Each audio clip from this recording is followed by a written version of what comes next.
just a good story. He said to move on and keep going. Imagine. We have one more life, one more shot at sunrise. Erase everything, start with new eyes. Breakfast ain't tragic goodbyes. What if this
kept your coffee cup on my nightstand. Not to reminisce, just a reminder to never go back to a lie we shared. Anytime I'm feeling the urge to look at a picture, oh, I get so confused. 'Cause I swear I am so over you.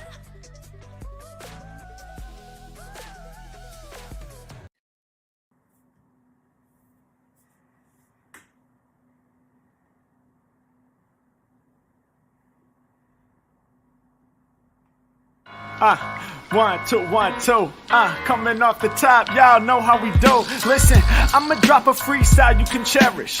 I'ma send a shout out to the host named Eric. Yo, he's never on some average shit. You know Eric, he stays loud and passionate. I'm about to break it down for y'all with the clever song. Yo, shout the host named Thomas, cause he's never wrong. And shout to John, you know that he's smart and quiet, unlike my freestyles, which cause a riot. I'm about to do it like this, cause the people love me. Shouts out to PHP the Ugly. It's called ugly cause it's not professional, but I'm about to come through and bless it with style. So let's do it when I'm spitting, I perfume the room. Yo, the segment of the show is called Doom and Gloom. That came from Thomas. Yeah, can nobody go beyond this? I get the mic and then I'm about to keep it like a promise. Yeah, and y'all know we fill them up with anguish. We talking about the PHP, the programming language. About to break it down, no exaggeration. What do y'all do for a living? Web applications. Okay, I can dig it. My words spray tight. They getting together on the Thursday nights. Yeah, when it comes to rhyming, you can call me the new dude. I spew true lyrics while y'all broadcast on YouTube. So let's get it. You know my lyrics are major. All up in the comments, they got plenty of haters, but they doing what they doing. Keep it ugly. We ending every show with the saying it's lovely. Let's go. Hey, shout out to y'all. Peace to the whole squad, man. Hope your channel is doing real well on YouTube. Hope you guys are having fun. And it was an honor and blessing to do this little custom freestyle for y'all. Hope you enjoy. Stay up. Yeah. Come on. Hey.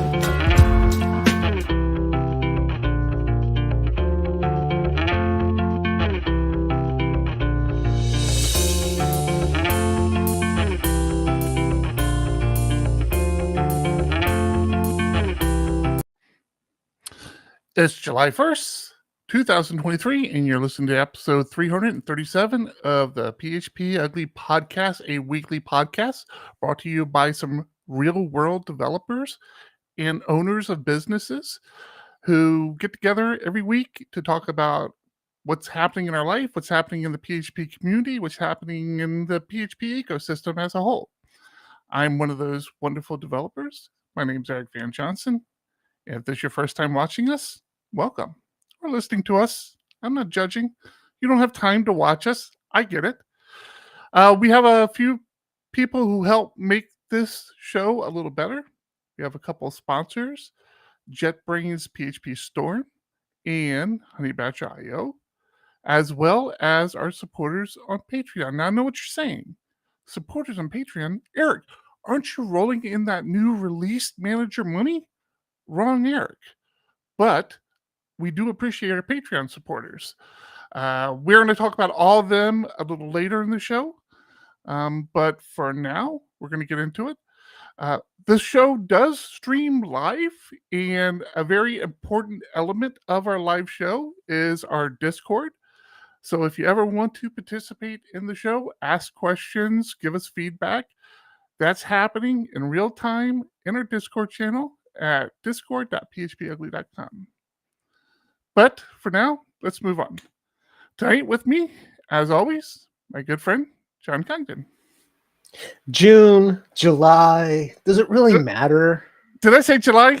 You did say July. I totally told myself right before we started not to say July, and I still said it. Damn it. You said it. I'm sitting here shaking my head. No. And then Discord just starts lighting up. No, it's June. It's June. Whatever. Skipping months. Yeah, Doesn't matter. I'm still riding the high from May. I mean, I just thought it might have been July because, we just released a magazine last night, but then I remembered. Technically, it was still May on the West Coast. We were down to the minute, right? Hey, Hawaii still had hours left to We need read to move to Hawaii. the May issue in May. I wonder what the PHP community is like in Hawaii, if they can support like a conference. Take a conference to Hawaii. I'll let you know in 3 weeks. You're going to Hawaii in 3 weeks. What am I going to do? What am I going to Hawaii? Hmm. I'm excited. I've never been to Hawaii. Yeah, that's my question. Yeah, neither have I. My parents went. Everybody I talked to, everybody I know who went. I've never heard anybody come back and say that was a waste of time. I hated that trip. That was horrible. That does not happen. And you haven't been? I have not been. No. I'm not a great flyer. I'm a big guy. So for me to fly is just, in general, not typically a comfortable situation. But yeah, I just, I don't know how to explain it. My wife and I suffered from this a lot when we moved to San Diego. It's like every time we got on a plane, we felt like we had to go visit somebody. Mm-hmm. And I think we're still kind of like that, right? Especially with one of the kids moved so far away up north to Northern California. My mom and sister have moved to a new state, a new house, and I have yet to go visit them. And that's been like years now. Like before I moved into my home, they had done that. So I don't know. I have a hard time. I feel like I'm always too busy. I should. The current wife and I have been married now for 30, what did I say, 35 years? And I say that. Feel like we should do something special. We do every now and then. Like you remember, a couple years ago, we went to Vancouver. I actually that's not a good example. We did go visit friends too. So, I mean, you visited Chicago. Oh wait, yeah. Jesus, man, I don't know if the current wife and I have ever been somewhere. Well, we went to Jamaica before we had kids. We went to Jamaica. That was a blast. I loved that. That was a really good time. But besides that, I don't think we've ever gone anywhere, especially of recent years, especially since having kids, have ever gone anywhere just the two of us, just for fun. Kids are the worst, aren't they? They just suck the life right out of you. They're in the Discord. Like suckers themselves, the leeches. Oh. I'm told I have to say I love very much. It's in your contract, right? You're going to Hawaii, and I'm sorry, what was that? It's in your contract. You have to say you love them very much. Yep. You're going to Hawaii. Are you taking the kids? We are. It's wow, nice experience. It is. We have friends that live in Long Island that we're all going together, and it's like that's a good reason to go to Hawaii. There you go. I will go. Your friends are traveling a little further than you are, though. So last year, I think it was last year, we were supposed to meet in Mexico, or maybe it was 2020. We had plans to meet them in Mexico, and the pandemic hit. So fast forward, Hawaii. We'll go do that next. Why not? Yeah, man. Hope you enjoy yourself. Yeah, I'm trying to hold the fort down while you're gone. You do that. So, I don't know. What do you want to talk about? I got some things to discuss. So much to talk about. Well, that's freaking awesome because I got things to talk about too. Let's start with you. What do you got? We have stuff on our Trello board. Look at that. That's craziness. Oh, you know hell's frozen over now when John's adding stuff to the Trello board. It is. Holy smokes. Where do I start? We got the magazine out. We alluded to that last night. We hate that it was so late this month. Yeah, that hurts. The first time where we got so late in the month. Yeah. I take a lot of responsibility in that. For those that don't know, my wife does a lot of the initial editing of the magazine. Yeah, that's who I blame. I just blame your wife. You're I'm letting you off the hook. Yeah, we're at tech, and she's like, "I've done everything I can do. You need to do the next step so I can continue." And I'm like, "Yeah, I'll get to it. We have plenty of time." We didn't have plenty of time. No, I believe it. And I'm not going to throw people under the bus because they're very important to us, but some things were out of our hands and we couldn't control them. I'm not putting anybody under the bus there, but we don't write all the articles. I'm just saying. We rely on people to write for us. Hence, we need articles to come in sooner. With that said, if you want to write for us, we pay money. Let us know cash. Let us know what you want to write about. If it fits with what we think the magazine can use, we will pay you for your article. And we help. All you gotta do is give us a rough content, and we will help edit it. We will refine it. We will make it better. Just give us content for the magazine. Yeah. And I don't want to harp on this too much. Obviously, if you don't know, if you're just tuning in, or you don't know our history, John and I are the people who run PHP Architect, the company, which includes the publishing company, which includes the magazine. We actually have a real passion for it. We enjoy doing it. But if we really like to try to get people out and just kind of explain to them the benefits of sharing knowledge and being part of the community. One of the biggest ways to do that is through user groups, but not everybody's comfortable talking in front of people. This is your opportunity. Like if you have knowledge you think you can share or just interesting takes on stuff and you want to talk about it, write for us. Get paid to do it. Get published. You'll have a cool little magazine sent to your house. You can frame it. And it's a win-win for everybody. That's my sales pitch. Jiffy failed me in a hard way in Discord. You gotta what? Now you can have me read if you're in Discord, discord.phpugly.com. Participate in the show. It's a great time. We're there all week. It's great. Who the hell is Jiffy? I don't see a Jiffy in here. What? Jiffy? You don't use Jiffy? Oh, I call it Giphy, but okay. Well, you're wrong. I can't help when you're wrong. It's just the way it is.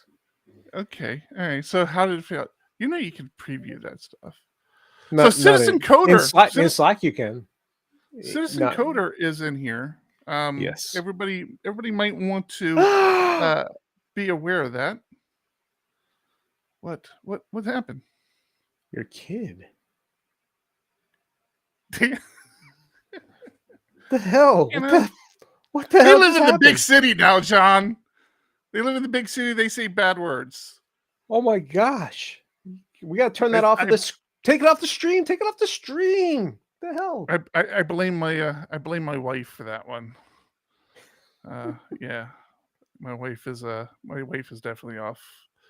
Yeah, I can't take it off. I would end up blocking them. That's the only way I can take it off. So Discord, you got to do a lot of chatting. So All right. John feels better about the bad words. Since your kid used that word, can I use it too?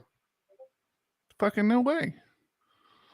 Can I say fuck Google? Fuck Google. Just fuck Sure. Google. I hate Google. Okay. All right. Explain. So, browsing the interwebs this morning, and we hear a lot about passwordless authentication. Google. Well, I'm not talking to you. That's why you don't know. Sorry, my Google Assistant's not listening to me. So you hear a lot about passwordless authentication. So I'm watching a video this morning. Google just released this, and it's fantastic. And it's a way to, if you have your phone near your computer, they will show you a QR code. You scan it with your phone, you're done. No password needed. Yeah. Follow these steps to enable it. So I go log in, go to my password account or my Google account, go to security, go add a passwordless authentication. Yeah, guess what? It doesn't work for people that pay for the service. It's only for the free people. Of course. Yeah, of course. You pay them. They're like, no, you don't get this cool stuff. There's so much stuff you don't get on what's it called now? Google domain workspace. The workspace. I don't know. They change it every couple months, but yeah, it's really a pain in the butt. Yeah, it really is. I'm watching the video. I'm like, cool. They finally had this. I add the Trello card. I'm going to talk about it tonight. Finally go to implement it, and nope, we don't get it. Yeah, that's one of the funny things. You actually had this happen to you on another service, but we should talk about. John and I have been running our businesses for a very long time. Before PHP Architect, it was the Diego Dev Group, and all in all, what's it been, John? 14 years, 12 years, 13? 12. 12 years? 12 years. Feels 11, so much longer. Jesus. Years, yeah. But it kind of becomes your world, right? I mean, it's not our 9-to-5 job. It's our 24/7 job, whether we like it or not. And so you kind of lean into like the services you're paying for. We pay for Google accounts for the group, for the team, for the domain. So that's what we use all the time. And same thing with you in another service you use, right? Do you want to talk about that? Trying to think of which one you're talking about. iCloud? Oh, yeah, that's fine. Yeah. Yeah, I mean, years ago, back when the iPhone first came out, of course, I signed up for an Apple account. And at that point, it was me. I signed up with my own username, my personal account. We start Diego Dev, and then, like you're saying, that becomes our life. We become that entity. So at that point, this is years after having a personal account, I start to transition to start using another iCloud account. And there's no way to merge them or use them together at the same time. You're on either one or the other. And not really, I wasn't so into it when we started Diego Dev. So I'm like, okay, I'm now on my Diego Dev account. No big deal. I continue using that over a few years, and then have kids, and like, okay, now I need a family account. I go back to my personal account to start a family account. And now I'm in this weird like mixture of sometimes I'm here and sometimes I'm there, and it's just no good. It's a pain in the ass. Yeah, I get it. Google, all these things. Computers are just a pain. I think our business would go so much smoother if we just eliminated computers, John. Probably. Eliminate computers, eliminate the internet. Sure, we'd make money. You want to talk about family some more? Oh, I can't see how that won't get me into trouble. Sure. Let's talk family. I teased weeks, maybe over a month ago. Oh, wait, are we talking about it? I think it's time to talk about it. No! Should we talk about it? Well, We'll talk about Patreon it. supporters already know about it. Our Patreon supporters do know the basics of it. You know, there's new information at this point, but they know the story as it is. So I figured I would share at this point. So years ago, back in 2019, my niece, she doesn't know her dad. My sister never told her who her dad was, and she decided she's going to start trying to find out who he is. And she signed up for one of those DNA services that I don't want to get into because we're not being sponsored by them, right? So she does the whole DNA thing, and in the meantime, my sister passes, so my niece has no way to know who her dad is anyway.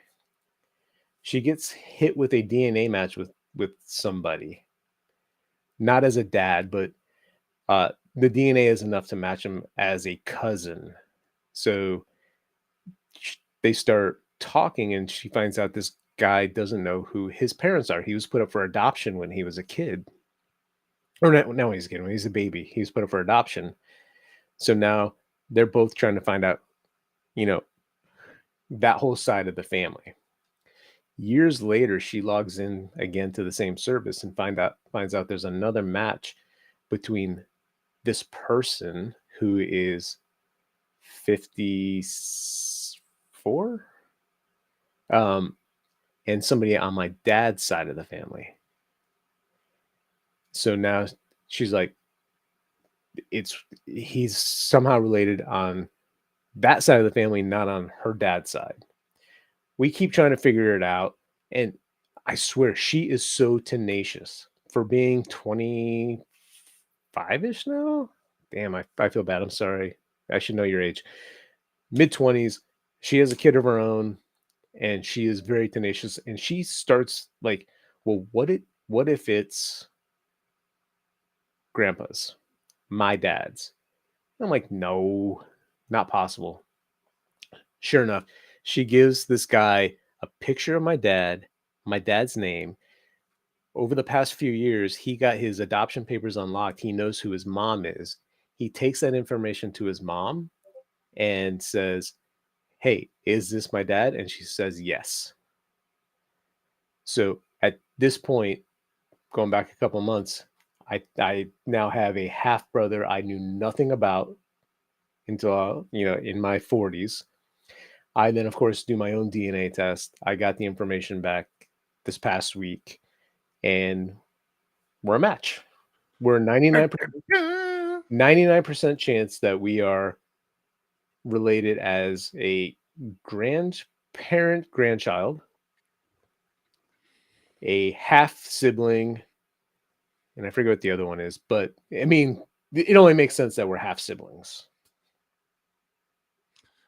Interesting. So you have an older half brother. I have an older half brother, and it is just mind blowing.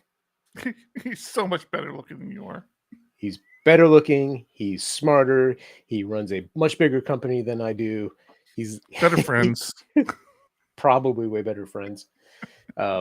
Yeah, he's a CEO of his own company, and yeah, seems very like he's got it together. It's weird. That is some soap opera crap there, man. That's nuts. And you can understand, like, that's why I, like, when I first learned about it, I'm like, I want to share this with everybody. I want, like, this is exciting news to me. Yeah, and absolutely. It's like, talk to other people, and they're like, you don't know anything for sure. You should do the DNA test, blah, blah, blah. And I had already told him, like, hey, I'm going to talk about it on tonight's show. And that's when I started teasing it. Mm-hmm. And then when I told him, hey, I backed off, he goes, that's probably a good idea. It's probably smart. Hold off a little bit. He seems excited, but at the same time, he doesn't want to mess with other family dynamics because he's Right. injecting himself. Meanwhile, I'm like, no, I want to know more about you. I want to like tell me everything. So when this all started happening, I started texting him a lot. Like, oh my gosh, I can't believe this. I didn't realize I have an older brother. You're so much cooler than I am, blah, blah, blah. And then I also started telling him, just stuff about the family, not in bad ways, just like things to think about. I had a heart attack. My dad had a heart attack. My uncle had a heart attack. Grandpa had a heart attack. Like, take care of yourself. Yeah, he had a stroke a few years ago. So he's like, yeah, I've already been through that. I figured that part out. I would have warned you if I'd known. So all this is going on. I feel like I text him a lot. And while he was saying, I want to know more, he also was not really asking questions. It was more taking in information. Sounds like sending texts at 2 a.m. Oh my God, I so liked Voltron as a kid. Did you like Voltron as a kid? Were you reading my text? Damn it. No, basically all this happened so quick that I was like, I need to like give the guy space, because at the same time where I'm like peppering him with all this information and trying to talk to him and wanting to like know more, the rest of my family, my niece told everybody else on my dad's side of the family what was going on. Mm-hmm. So all of a sudden he's got this influx of my nieces, nephews, uncles, everybody, right. like He's getting this wave of people at him now. Huh? Yeah, he's got all these people friending him on Facebook and everywhere else. So I'm like, okay, I feel bad for him. I'm gonna step back. And then I took like a month where I wasn't communicating at all. Well, I didn't even think about it from his perspective. Like it's crazy from your perspective, but you grew up with the family. Like it was your family. You guys, know each other. You guys had all the experiences together. He didn't, and now all of a sudden he's got like generations of people now related to him. Wow, man, that's gotta be mind blowing. He's got so many people like all of a sudden friending him, including people that aren't even relatives of his at this point. Mm-hmm. My stepmom, who, granted, she was married to my dad, but she's talking to him. My mom is writing to him on his Facebook page. And at the same time, I'm like, my mom is saying things like, I'm sorry that I may have been the one that kept you from knowing your dad. I'm like, oh, that's kind of weird, because if you weren't there, I wouldn't be here.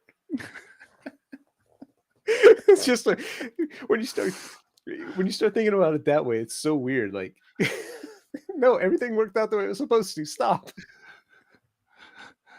I take back everything I said. There is a master plan. There is a grand design. I'm sorry. How dare I ever question that?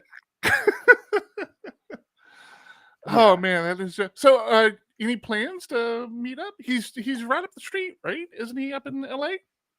No, he's in Texas. Oh, he's a Texas person. No, I don't know why I thought they were in LA, but are any plans to meet up? Not yet. I did say that if I go to Longhorn, I may meet up with him. And then I talked to you and you're like, oh yeah, that's not really like a drive. That's like a flight. Yeah. How big between Texas Longhorn is. and Dallas. Yeah, very much so. No specific plans, but you do have me thinking maybe I fly there, spend a day or two in that area just to meet and say hi at least, and then continue on to Longhorn. Not or a bad vice idea. versa. I mean, even if you rent a car, like flying to Dallas, hang out with them, rent a car. I don't know, don't quote me, but I think it's like a 4 to 6 hour drive to Austin. But yeah, it's. Or maybe we get Longhorn to move the conference. I'm not touching that. I've already upset the Longhorn people too much, so I'm not going to touch that. How did you upset the Longhorn people? What are you talking about? At Tech. Oh, I guess we didn't. I forget that there are other people listening to the show. I had one of my funnier moments at Tech. Every now and then I get in a good dig. I do feel a little bad because it all happened during one of our crises. Thank you, honeybadger.io, for helping us with that. We'll talk about that more. But it happened during one of our crises, and I'm trying to fix stuff on the website, and one of the representatives for Longhorn is in the registration area with us, and we're just talking about the conferences and asking how we're doing and this and that. And I heard him say, "Do you have any idea where you're planning to be next year?" And just like out of reflex, I just said, "Yeah, Austin." I remember that. I never looked up from my computer. I just kept typing the entire time, and it's just like the whole room went dead silent. I could feel him burning lasers through my skull. we did give them a little loving in the closing.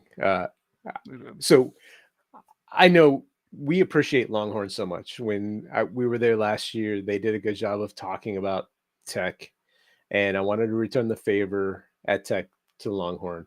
So I said, "Hey, Eric, I want to, like, if you can only attend one conference a year, make tech it. Of course, we want to protect our own brand." And I was like, if you can go to multiple, go to Longhorn as well. And Eric kind of also got a little dig in there too. But it was appreciated. So I told John, I'm like, no, I'm going to say go to World, and I bet you we get a reaction. Because I was curious. I'm like, do people even care about World? Like, I was never sure about PHP World. I went to a couple of them. I thought they were a blast, but I didn't get that same feeling that I got when I went to tech. Right. So sure enough, he cues it up, and I say it, and the response was way bigger than I thought it would be. It was crazy. So it was like, if you go to one conference, go to PHP Tech. If you can go to two, I'm like, yeah, go to PHP Tech, PHP World. And people just started yelling, "Are you announcing PHP World?" I'm like, no. Sorry. Just to be clear, there are no PHP World plans at this point. We got to get our feet under it. Just to be clear, it's not off the table. We are definitely motivated, and we are kind of kicking around a few ideas. So it was good to see that feedback. There may be a world maybe in Hawaii. Who knows? So it was asked, how is PHP World different? And there was a vision for World that never necessarily came to fruition, and it's really hard to do. As PHP developers, we are in the grind day to day where we write PHP code. Tech was supposed to be the community / national conference for that, to make ourselves better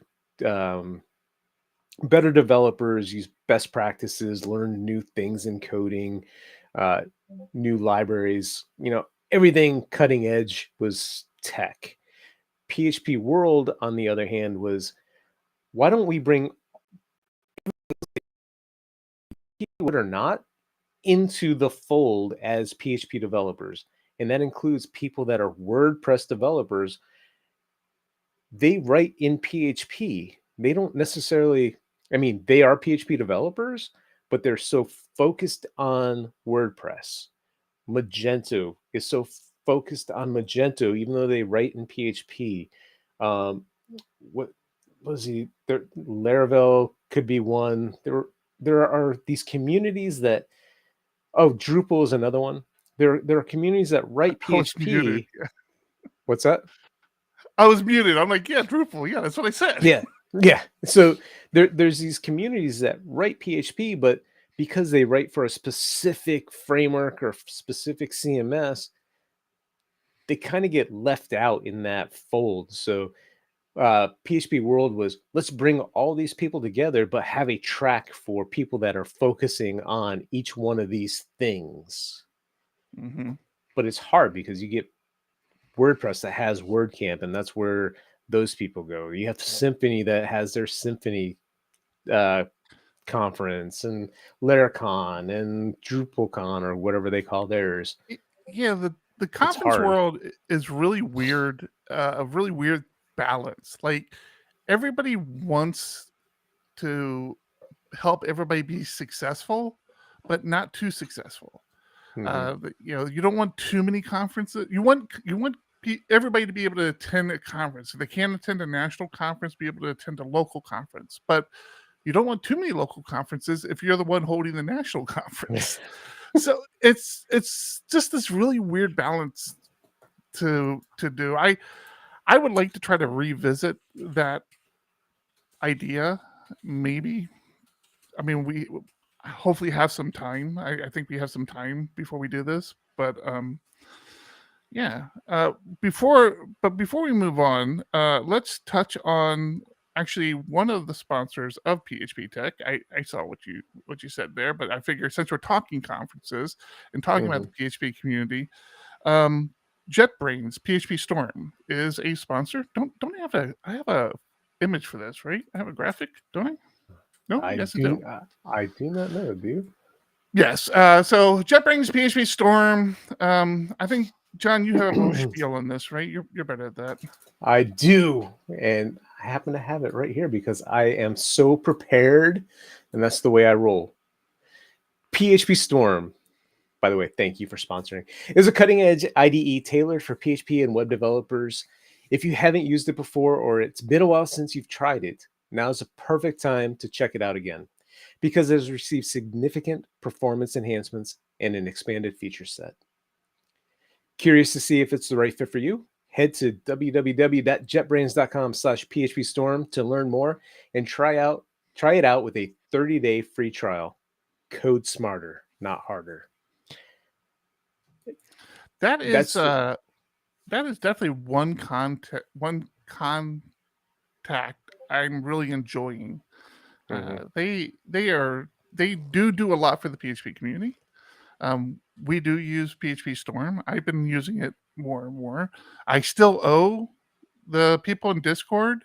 I still owe you my Vim bindings and how I use Vim in PhpStorm, and I still intend to do that for you. Yeah. Were you going to go somewhere else with that, John? No, I was just going to bring up, we actually, the company formerly known as PhoneBurner brought on a new intern today. Oh, interesting. And they happened to ask about an IDE. And because the PhpStorm terms and conditions clearly state that a student license can't be used for working on corporate accounts, or can't be used to work on a commercial account, I guess. And they're asking for alternatives. Almost everyone said, no, you need to use PhpStorm. Not because it's mandated by the company, because it's not. There's plenty of people that use Vim or VS Code. It's just the feature set that PhpStorm offers is the best. It's just the way it is. And the company will pay for a license for you, so you might as well use it. And I've been a long time Vim supporter. I encourage people to use Vim, but for years, many years now, I've been saying, if you're making money working on PHP, then buy PhpStorm. There's just no reason not to. Also, fun fact, they do have a community, open source. If you work on an open source project, you can apply for a license for PhpStorm, and they will review it and give you one. They have lots of rates. They have, their normal commercial rate. They have a student rate if you're a student. They have the community edition you're talking about. They also have the early access program, which I believe is just free, but you're always on the bleeding edge and things may not work. Yeah. So let's talk about community a little bit more before we move on, because did you see in Discord before the show started, we had somebody who is asking us some advice for running a user group. I was passing out in my kid's bed before the show started, so I did not read. I told you not to drink in there. It's you should never drink where there's a bed. My little one's end of year baseball party was tonight at a pizzeria, and decided, oh, we'll go there. We'll talk with everybody. I'll have a couple of beers there. And then when we got home late, kids' bedtime, we still do the lay in bed with them thing because that's what they request. And yeah, I may have fallen asleep. Well, I'm glad you woke up. Oh, I didn't. So, My wife woke me up. Nandero and well, wait, before I even say that, Nandaru. All right, before I get to Nandaru, so based on our earlier conversation, are you a GIF or GIF person? Is it a GIF or GIF? I guess GIF, because I say Jiffy. I don't say Jiffy. Don't care. Yeah. I don't necessarily fall on one side or the other. I don't really care. I mean, I it's not a hill I need to die on, but I've always said GIF, and that's why I call it Giphy. I was just wondering if you're one of the GIF people or not. I don't care. Don't care one way or the other. Okay, but apparently you care very much with Jiffy, so whatever. So Nandero, what did you say his name was? Nandaru. That's Neil. Oh, Neil. Hey, Nandaru. See, this is why I have you around. They have been suckered into running the user group, I believe, for Kubernetes. Really? I've lost it now. Nandaru, can you confirm, was it Kubernetes you are running the user group for?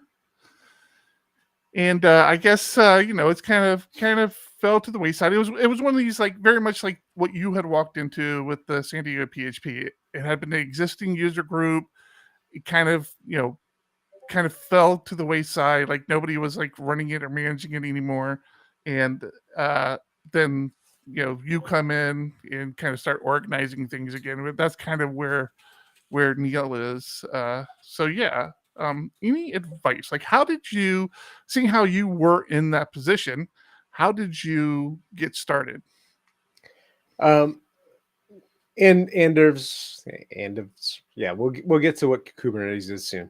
How did I get started? So, being part of Orlando PHP when I was in Florida was important to me. So I went to Tech in 2010, and Cal Evans was up there saying, find your local user group. If there isn't one near you, congratulations, you're running a user group. I got home. There wasn't one in Daytona, but there was one in Orlando. I considered starting up Daytona PHP, but I did not.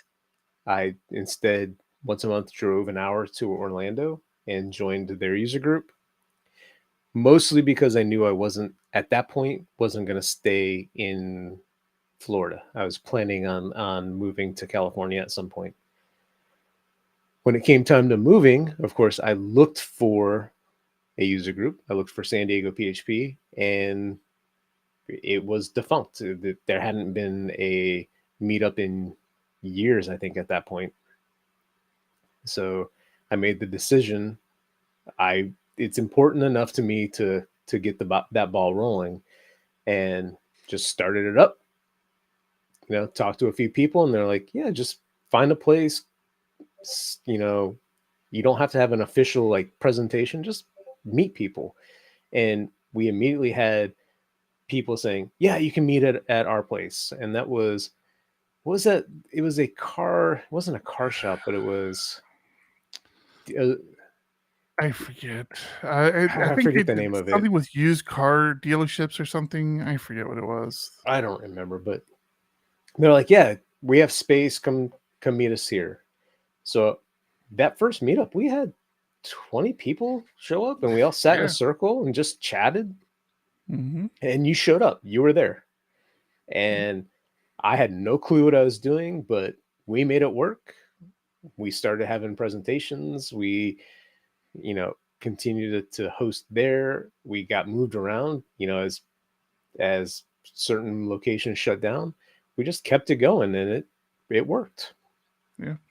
He did leave out a very important step in that whole process, Neil. Get yourself an Eric. That was John's smartest move. He got himself an Eric. That is true. Oh, shit. Having other people as passionate about it as you are, or more passionate, is important. Oh, shucks. Thanks. I do think that you do have some challenges that we didn't have back in the day, mainly finding space. There was a time where like companies were just reaching out to us and say, "Hey, we'd love to host a meetup," and we're like, "Well, yeah, we really look for long-term hosting. We don't like to bounce around too much." And post-pandemic, it's a different world out there. Companies don't particularly want the responsibility and everything that goes along with it, and yeah, it's tough. So if you can find a home, dig in, man. Just start doing it, and people will show up. So there was a question: what is Kubernetes? And in my very rudimentary understanding of Kubernetes is it's Docker on steroids. There are a lot of knobs you can turn, a lot of fine tuning you can do. If you get it right, it's great. If you get it wrong, it's terrible. Yep. That pretty much sums it up. My knowing of it as well. So one of our clients is currently in that realm. They use Kubernetes for CI, and there are people on the DevOps side that are pushing to move the entire project from EC2 into Kubernetes. And if they can make it work, more power to them, but that seems like a lot of pain in the ass. Yeah. Yep. So good luck with that, Neil. Be pulling for you. Speaking of user groups, we're going to have a SD-PHP meetup in July or June. I don't care. In June? I actually thought about it as I went to bed last night. Like, crap, we got to get that scheduled. So I would like to. Nobody stepped up to present. So, and we're on June 1st. I would like to get one going. I'm gone the end of the month. So yeah, you and I need to talk tomorrow about making that happen. What we're gonna do. Okay. All right, we'll figure it out. I would like to. I did tell Kendrick and Esbucky that I would like to in June while we were at the conference. Mm-hmm. But obviously trying to get the magazine out and everything else, it's hard to get that done. I know it's June now. You know as well as anybody, Neil, the user group, it's not what it used to be yet. Oh wait. So yeah, but Neil wants to present, remember? Neil, what are you presenting on so we can announce it tonight? He's going to present on Kubernetes, apparently. How to use Kubernetes for your PHP environment. How do I get the 3 people that are attending this meetup to come over to my meetup? We have better beer. Come on. There you go. All right. Oh man. All right. Let's talk about another sponsor before we move on. You do that and then go for it. All right. So another sponsor is honeybadger.io. If you've been listening to the show for any amount of time, they've been with us for I think a couple of years now. They actually came on board during the pandemic and started sponsoring. So we do appreciate that. And as I say every week, we use honeybadger.io professionally. We use it with our clients. We use it with our own services. And we don't do that because they sponsor the show. We do that because they're a great service. We've been doing it for years before they started sponsoring the show.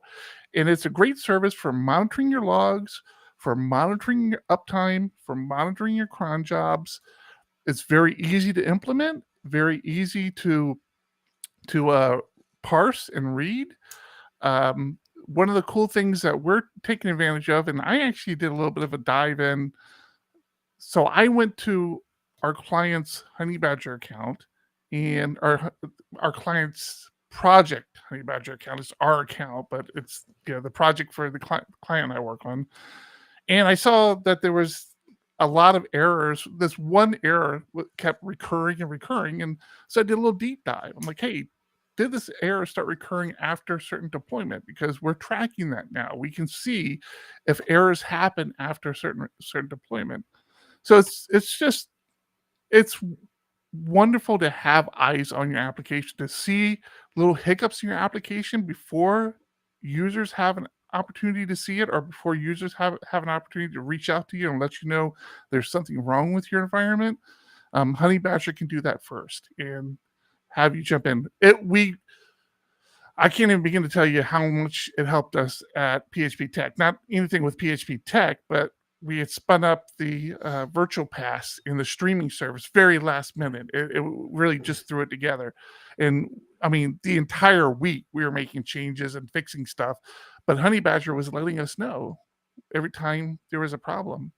Which was pretty much every time we made a change. Yeah, pretty much every time we started a stream. It's like, hey, you screwed something up here. Go fix it. The only thing Honey Badger doesn't do is stop you from coding in production, which maybe it should do. But yeah, so thanks, Honey Badger. If you're ever in a position you need that, there is a free tier. I recommend you give that a shot and check it out. honeybadger.io. Thank you, Honey Badger. Thank you, Honey Badger. All right. Do you want to move on to something else? Something else I learned about this week and somebody else kind of implemented, but I am taking advantage of as of this week.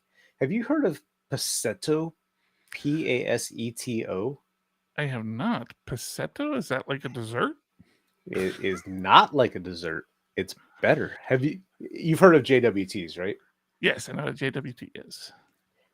Paseto, I think I'm saying it right, or Paste 2. I don't know what. It's not paste. Well, you don't say Paseto. Jiffy, right? So who knows if you're saying it right? Yeah, I can't trust anything. It is the next version, a more secure version of a JWT. Have you heard about the security issues with JWTs lately? No. So with the JWT, what I always found interesting is you could easily look, it's just a base64 encoded token, right? And you can look at the payload and say, oh, this JWT has this data in it, whatever data is supposed to be in there. The weird part about a JWT is it also contains how the JWT was constructed. So in general, it might be a public-private key encryption, and there's a signature attached to it. But it turns out you could change the JWT, send it back, and if you're just using a generic library that isn't coded well, you could actually change how the JWT is encoded to none. So now doesn't matter how it's signed, you're telling the library, hey, there is no signature on this. Don't even worry about it. It was a big thing a few months ago. Most of those libraries have fixed that. So not as big of an issue as it used to be, but still, you could be using a library that says, oh, there's no encryption on this. I'm not going to check the signature. I don't care. But somebody could craft the JWT that way, or you give a JWT out on your website, they change all the data in it, and now they have free reign. So that got patched quickly, but then somebody else said, well, wait a second. It's not always public-private key encryption. Maybe it is just a key. So while you may be signing it with your private key, you're decoding it with your public key, which is in fact public. Let me change it to a shared key cryptography, and I'll just sign it with the public key. Now all of a sudden, now they're still able to use your change your JWT because they're able to re-sign it with the key that you've already made public. So anyway, there's a lot of security concerns around JWTs. Paseto aims to resolve that, take some of the some of the what I'm trying to say, the leeway that developers have in JWTs and say, no. We're going to make it a little bit better. We're going to tell you how to use these tokens. Just use us, use it this way. You'll be good. And so we started using that recently. Actually, as of yesterday, the code was deployed to the code base to be able to be used. It wasn't being used yet. So now I'm starting to take advantage of that to create the first Passetto tokens that will be used within the application. And I'm excited about it. JWTs are pretty, there are a lot of packages out there to help implement those. What does the implementation look like for this? Is it easy? Same thing. Yep. There's plenty of packages out there. Most of them are targeting PHP 8, especially 8.2, obviously, as being the most current. The person who is pushing for it on this code base is like, we're still stuck on 7.4. I don't want to choose a package prematurely, so they kind of rolled their own implementation for now, knowing that once we get to 8.2, we will just swap that implementation out for a more current library that is supporting it without having to worry about, the composer dependency cruft that comes with that, where you're like, I'm going to use this library now, but I know I need to change it later. That sounds like it would be a great user group talk and possibly a future article in a future PHP Architect magazine if anybody's interested in doing more research on it. Which we always talk about. If you're going to write an article or give a presentation, you're going to learn a crap ton anyway. And it doesn't need to be Eric and I, because we give plenty of presentations and you don't want to hear us talk anymore. We talk enough as it is. So Neil in our Discord is playing with my emotions. Fiber, Neil, if you're honestly, are you talking about actually giving a presentation on Fiber when you say fiber? That's what I was about to say. If you're honestly talking about doing a presentation on PHP Fiber, hands down, 100%. I would love to see a presentation followed up by your feature article in PHP Architect magazine. But let's start with the presentation to see if you know what you're actually talking about. Fiber, 100%. We were talking. I was talking to Steve. Fucking Steve was in the Discord earlier. He's doing some traveling. We put you to sleep, Anders? What? Fiber, and I was reading Fiber. What happened? We're putting people to sleep. All right, let's talk about Andrew for a second, because Andrew, I'm going to tease some work Andrew's doing. Let me go ahead and let me share our Patreon. It seems like a good spot to share our Patreon while we talk about Andrew. This is why I said we're not doing what you're about to say. Put him to sleep.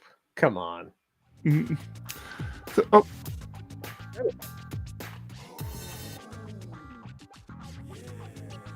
Down. Okay, thank you, all our supporters on Patreon. You do a lot for us. We do appreciate it. You have been there longer than our sponsors have been there. You've been with us for a very long time. So thank you. There are all of our Patreon supporters. That list seems to get longer and longer, and I have to keep making the font smaller and smaller, but still seems pretty legible. So, read up. So Andrew, who is in our Discord, he has his own podcast. Jesus, you took that down quickly. That was John. I didn't touch it. You didn't touch it? I swear I did not touch that. Did that just come down by itself? Maybe it just came down by itself. What if I have to pause it? I didn't touch it. I'm like, that was rude, John. So if you're listening to audio podcasts, our Patreon slide came down, and I just assumed John had taken it down. No, I promise I didn't. So Andrew in our Discord, who let me look on here. Nope, I don't see him as a Patreon supporter. Maybe we don't worry about it, John. Yeah, don't worry about it. Let's go back to Neil. No, let me talk about Andrew for a real quick second.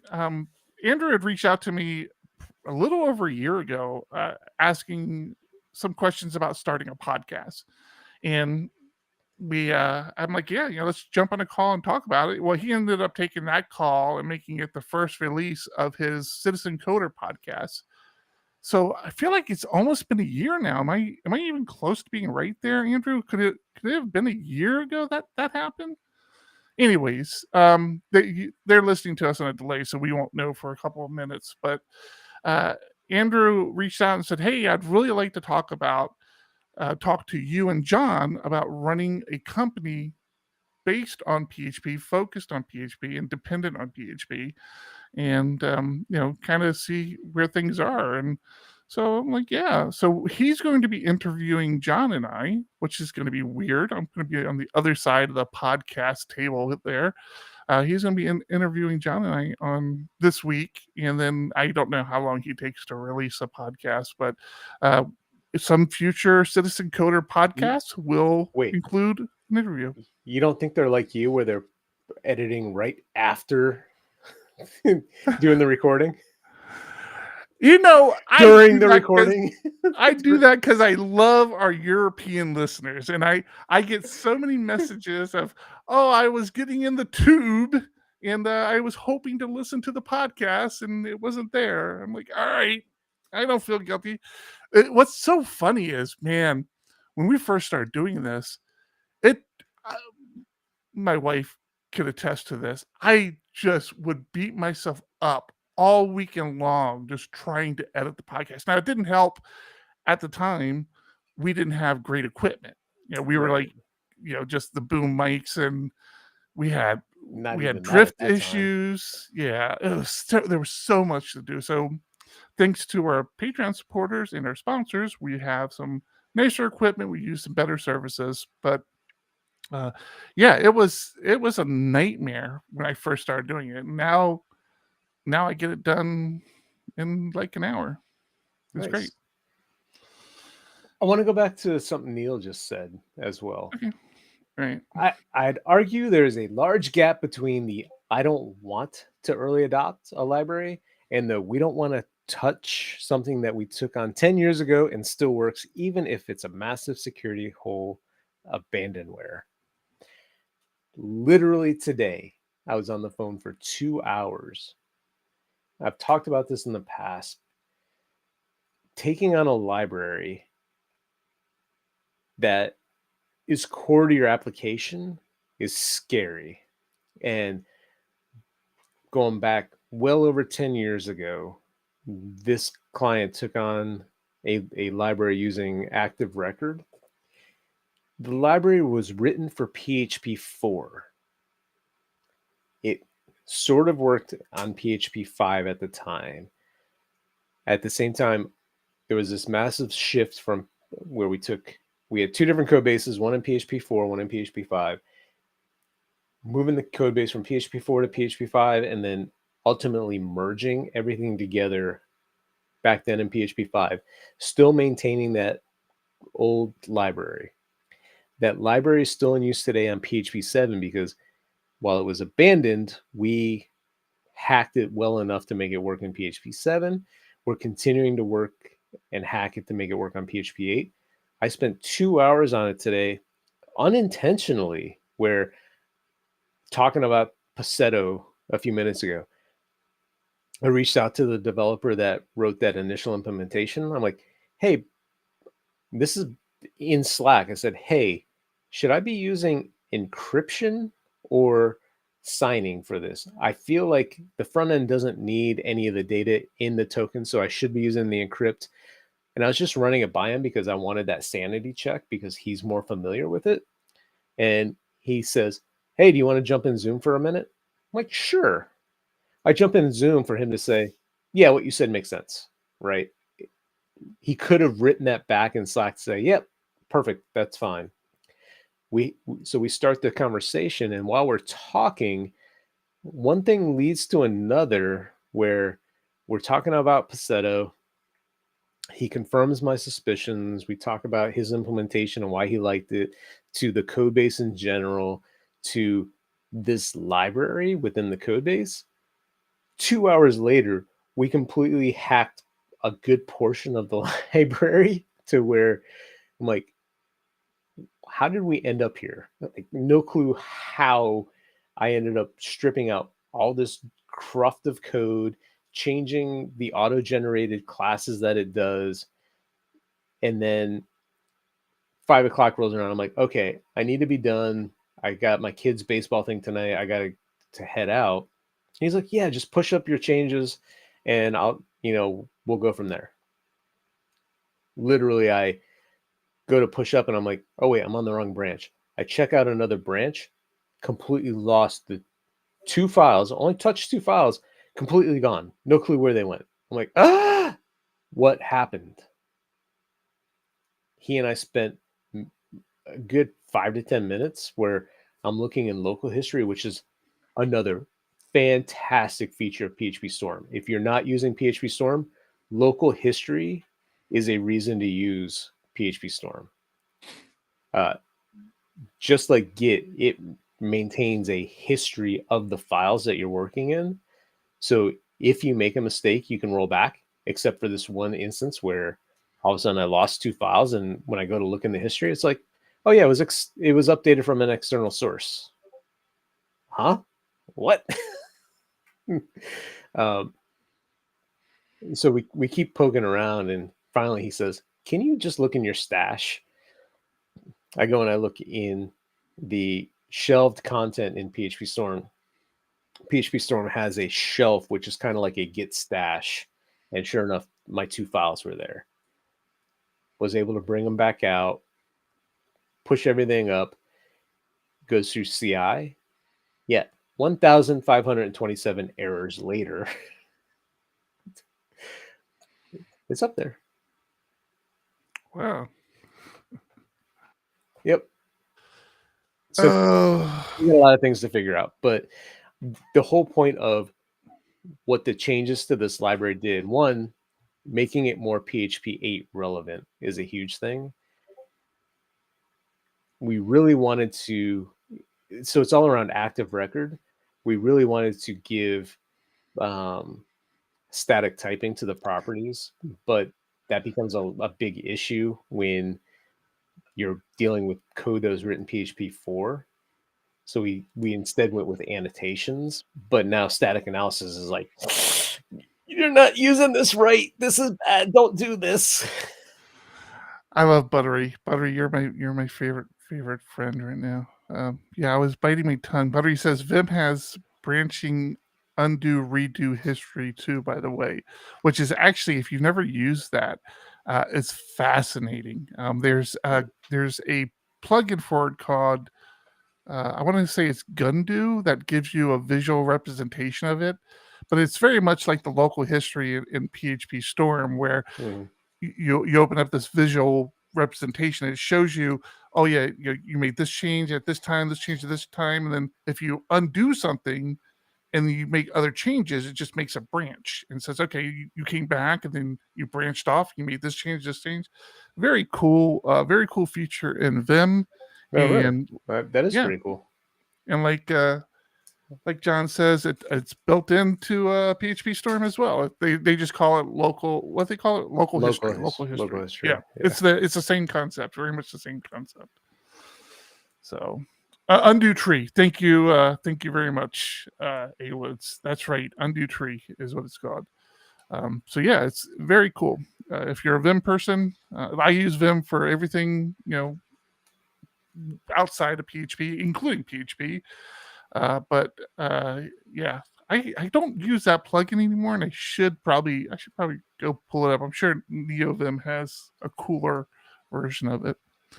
That's one of those things where, especially it being a plugin, where PHPStorm has it built in by default, you don't realize you need it until you freaking need it, and you're like, crap, and then you're really happy it's there. And then you're happy it's there, but if you're on Vim, if you don't think about it ahead of time, you don't have it, being the plugin architecture. So if you're using NeoVim or Vim, go look for something now before you need it, because it saved my ass multiple times over the years.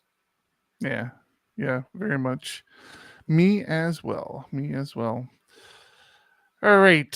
I feel like there was something else I want to talk about, but I know we're running out. We seem to run a little long, don't we? Run long, but I would like to get confirmation from Nandaru/Neil. Are you saying you want to do a fiber presentation for SDPHP? Yeah, Nandaru-Neil, do you? Oh, I do have another topic I'd like to talk about. Sure. It's probably a little extensive, but I think we're doing okay. I bring this up because we ran into this with phptech.tv, which was the website we brought up for the streaming of PHP Tech. And the issue was John had a great idea. He's like, I don't want to worry about user accounts right now. Just let's email them a magic link so that they can just log in, kind of like a la Slack does. So, there are packages out there, and I'm like, that's pretty easy to implement, and I implement it, and it's fine. But there are issues. phptech.tv was literally a domain we purchased a month ago, Days Yeah. before the conference. And the mail MX record was very new, and it had never sent out emails before. And so if you know how email works, thanks to the wonderful world of spammers, email servers have a tendency to flag emails as suspicious from domains that it hasn't ever seen emails come from before. And there's all these factors in there. Had I thought about it, because my friends up in Canada, Sean, shout out to Sean and Matt, were talking to me, and they were having this conversation about a service that I had never heard of, didn't even know it was a thing until they explained to me what it was. And then of course, it was too late. It was too late to use it for PHP Tech TV anyways. I'm curious if you've ever heard of this. Wow, that was a big lead up. Email warm up. Have you ever heard of an email warm up service? I have not. This is the strangest thing, and I'm not sure if I completely understand it. But apparently the way an email warm up service works, so the particular service my friends were using was called MailReach. And the way it works is that you establish this account to accept emails from your server. So you say, okay, I'm going to start sending you random emails from the server, so that there becomes this history of emails being sent from a server, and it starts to build up a good record of saying, hey, this isn't spam, this is good emails and stuff. Then when you want to cold email somebody, it kind of skips all the spam filters. I don't think I clarified that. So the magic link that was getting mailed was going to people's spam folder because everything was so new. But I guess with this email warm-up service, and there are multiple services out there. I don't even know if calling it email warm-up is the right wording. You are. But that's when you search that, there's tons of things that come up with that. Oh, so. Okay. Great. I should have done that for the show. I was curious if you had ever heard of it, but yeah. So essentially, that's what it does. Is it creates this false.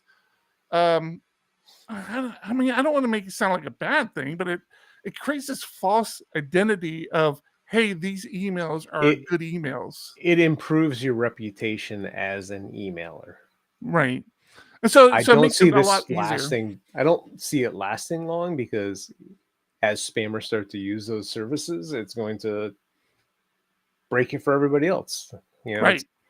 People, the spam companies, the people that provide spam protection for everybody, is going to be like, this is breaking the reputation. It doesn't count anymore.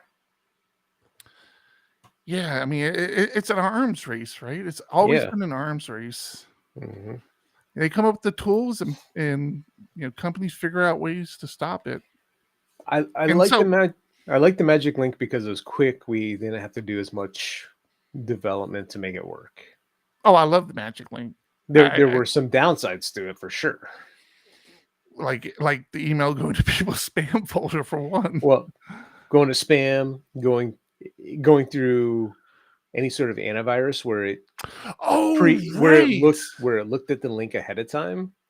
Yeah. So the whole thing was, it was a one-time use link. Once you used it, it was trash. But if there was something in the middle that says, hey, let me make sure this link is safe, it clicked on the link. Our system said, oh, this link was clicked on. It's no good for you anymore. I totally didn't understand what was happening there. I know at Tech you were trying to explain it to me. I didn't understand. So we could have prevented that by having another screen pop up and say, hey, yes, let me in, or something like that. No, it wasn't that. It was, once you clicked on the link, it was marked as being used. So it was trashed. Like you couldn't use it again. So I didn't experience it from the antivirus / something checking my email for me ahead of time. I experienced it from, I got the email on my phone. If I clicked on it, we had issues from the phone side. If I went to copy it, if you hold down the link too long, it tries to preview the link for you, which uses the link so that when you copy and paste it into another browser, it broke because it was like, it's already been used. I got around that by saying, oh, you can use the link multiple times for X amount of minutes. Right. Which was smart. That was a smart workaround.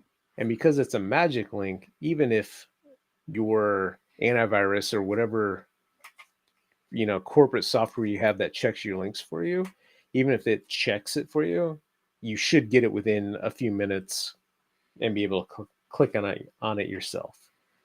Outside of that, it's like, what are we going to do? So Citizen86 in Discord said, I thought every app just says check your spam folder now, done and done. Yeah, that's exactly what we did. We 100% did that. Yeah. What you gonna do? Yeah, that's kind of how you have to do it. And you think people just know to do that now too, right? You think that, but I never check my spam folder. I mean, very rarely, unless I'm really looking for something specific. Yeah. We subscribe to. Do you still subscribe to that service, that Sandbox or Sanebox, right? Sandbox, yeah. Yeah, man, that's changed. They're not a sponsor of the show, so we don't have an affiliate link or anything like that. And it costs money. It's not cheap. Oh my God, it's not cheap. But Sanebox really kind of works as advertised. I hate email. I absolutely hate email. I hate sending it and I hate receiving it. And Sanebox actually did a lot for me as far as being able to manage my emails again. And I don't do the inbox zero. I keep my inbox pretty clean, but it's not an inbox zero situation. And that's not my goal. Yeah, you don't want to see my inbox. Oof. It's terrible. Yeah. I have stories. But I love my current wife, so I don't want to say anything. I'll throw my wife under the bus. Holy crap! Oh man, I look at her inbox. I'm like, how do you live like this? How do you live like this? I'm terrible as is. My wife is like fighting a battle she'll never win. Yeah. I mean, we're talking like I'm not sure if they've hit 5 figures in their inbox yet, but it's getting close. It's got to be getting close to 5 figures. 5 figures. Yeah. Oh, man. Mike, you did make it before the end of the show. We're just wrapping up soon, I'm sure. We are probably wrapping it up right now. I think. We obviously have the after show. Citizen86 / Kalen $9.99. See, you're good. You're still in triple digits. Yeah. Well, I mean that plus doesn't mean anything, does it? It's just a positive 999, a strong 999. So, all right. I feel like we're at a good spot. What do you think? We are at a good spot. It was a good one. I like it. Congratulations on the new family member. I act like I'm just learning about it, but I'm kind of dumb. Congratulations to me, not necessarily to them. I'm sorry. for what you've gotten yourself into. I mean, you think about it, like up until this became a thing, their Christmas list was very short of who they had to buy for. Now you've done fuck that all up. They've got like so many people they got to buy for now. God. All right, that's it. Episode 337. We're gonna say that's in the books. I'm Eric. I'm John. Keep it ugly. Keep it ugly. You know what you did wrong, right? Nope. Oh yeah, I did not get that set up. I'm getting there. Come on, baby. 1, 2, 1, 2. Coming off the top, y'all know how we do. Listen, I'ma drop a freestyle you can cherish. I'ma send a shout out to the host named Eric. Yo, he's never on some average shit. You know Eric, he stays loud and passionate. I'm about to break it down for y'all with the clever song. Yo, shout the host named Thomas, cause he's never wrong. Yo, shout to John. You know that he's smart and quiet, unlike my freestyles, which cause a riot. I'm about to do it like this, cause the people love me. Shouts out to PHP the Ugly. It's called ugly cause it's not professional, but I'm about to come through and bless it with style. So let's do it when I'm spitting. I perfume the room. Yo, the segment of the show is called Doom and Gloom. That came from Thomas. Yeah, can nobody go beyond this? I get the mic and then I'm about to keep it like a promise. Yeah, and y'all know we fill them up with anguish. We talking about the PHP, the programming language. About to break it down, no exaggeration. What do y'all do for a living? Web applications. Okay, I can dig it. My words spray tight. They getting together on the Thursday nights. Yeah, when it comes to rhyming, you can call me the new dude. I spew true lyrics while y'all broadcast on YouTube. So let's get it. You know my lyrics are major. All up in the comments, they got plenty of haters, but they doing what they doing. Keep it ugly. We ending every show with the saying it's lovely. Let's go. Hey, shout out to y'all. Peace to the whole squad, man. Hope your channel is doing real well on YouTube. Hope you guys are having fun. And it was an honor and blessing to do this little custom freestyle for y'all. Hope you enjoy. Stay up. Yeah. Come on. Hey.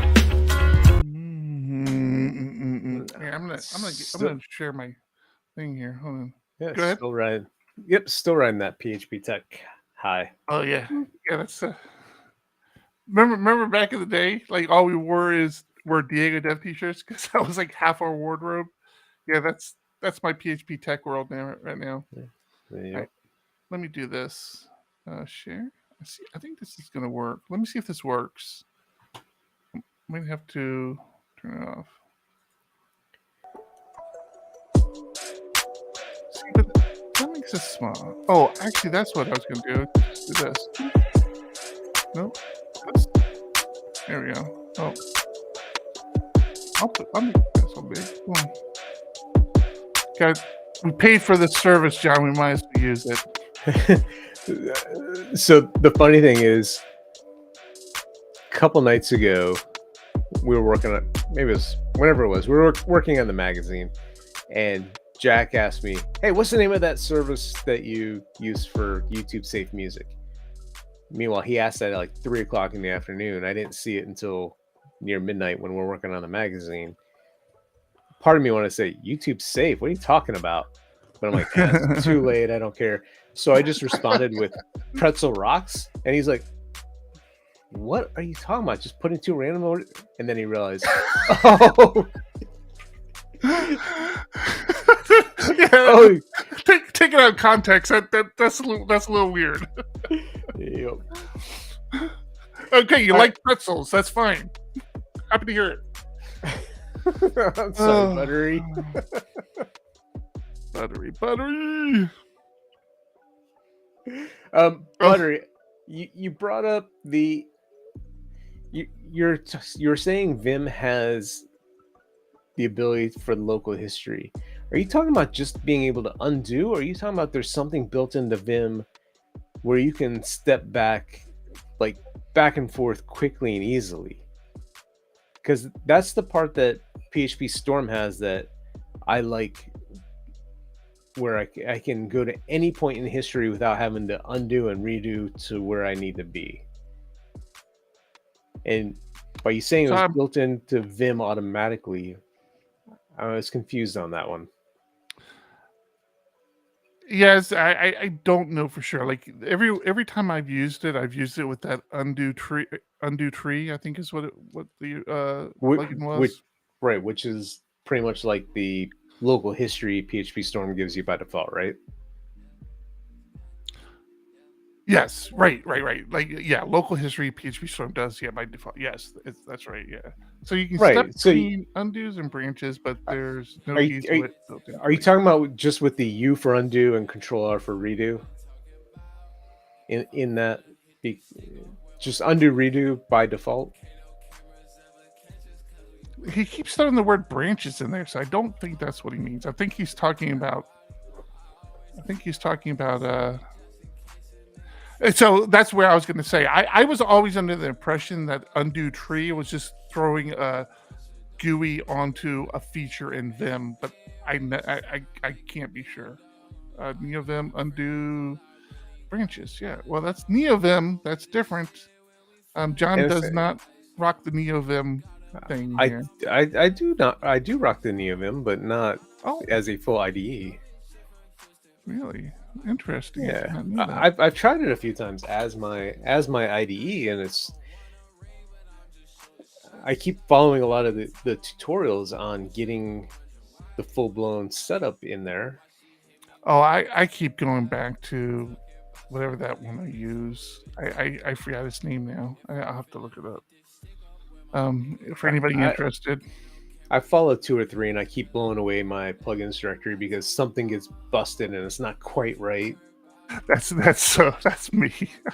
It's like, damn it! I just want this to work. And there are a couple times where it's like, oh, this is really cool, but then I end up back on PHPStorm because with the Vim plugins, growing up, I mean, I was a Vim guy, but it was very vanilla in my usage. I used the basic Vim commands, very few plugins, because we're going back 20 years where I was a Vim guy and plugins weren't as big of a thing back then. And I can move around, I can get around. We talked last week how I couldn't complete the PHPStorm challenge because it didn't have my Vim plugin that I needed to move around. But once I got into PHPStorm with the Vim plugin, I was like, it's got everything I need already built in. Don't need to add as many plugins, and the plugins I need are specific to my usage. So yeah. So Lunar Vim. I keep going back to Lunar Vim. Jess on Laracast has a wonderful walkthrough. I started down that path, and I still have it. That's one of the cool things about NeoVim, and you can do it with Vim too. Is you can point it. You can have a bunch of different configurations and just point to different configurations. But yeah, I'm just gonna add some warm up email. I'm gonna add that to the show notes as well. Discord. I'm sorry if you start to get a bunch of notifications of show note links. I have to get it in there before I run my script. So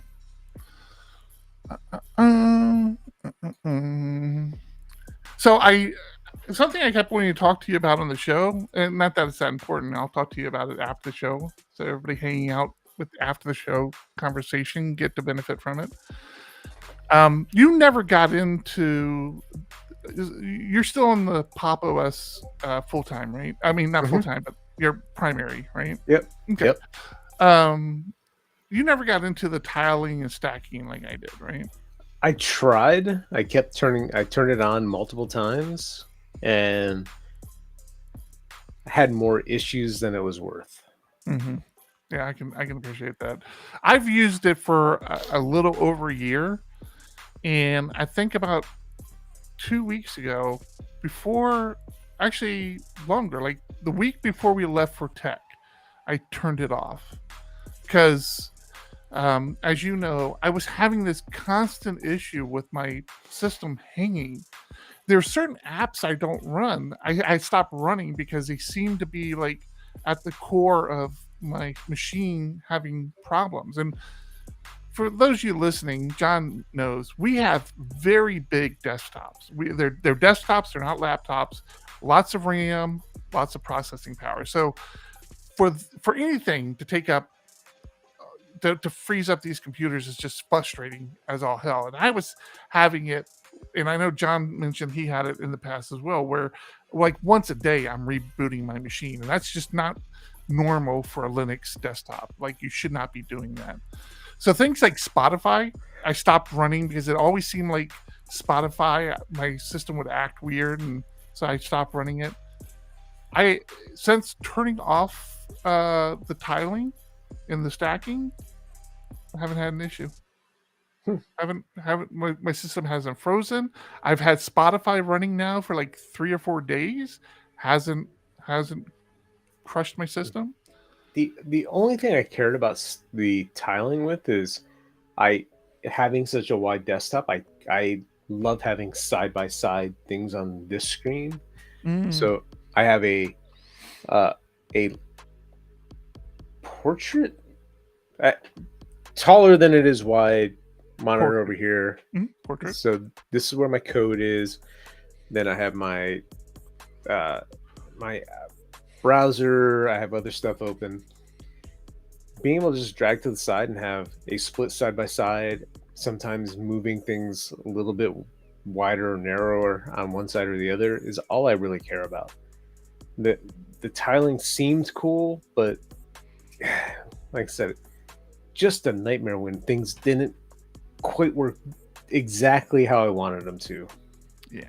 The real pain in the ass is when like little dialogue boxes would pop up. It took up like half your screen because that's how tiling worked, right? It says, okay, I'm going to fill up half your screen, and you can go in and say, okay, this is an exception, this is an exception, this is an exception, but you're just doing that so much. There needs to be like a hotkey for that or something. But I did like it because I liked the stacking, but I liked the tiling because I liked it when I went to launch something. It made room for it on the screen without hiding anything else that's on the screen. So that's how tiling works, right? And I really like that. And man, I wish I feel strongly now that was part of my problem, and I have now abandoned it. I may go back. But did you see the new Macks that we got for tech, right? The M2s, the new OS, it has a stacking feature in it. I forget. Does it really? Yeah, it's called what's it called? Shit, I don't know. Look it up. Just look up Mac OS stacking. It's pretty good. I used it a little bit the other day. I'm like, hey, this kind of. So it's not tiling.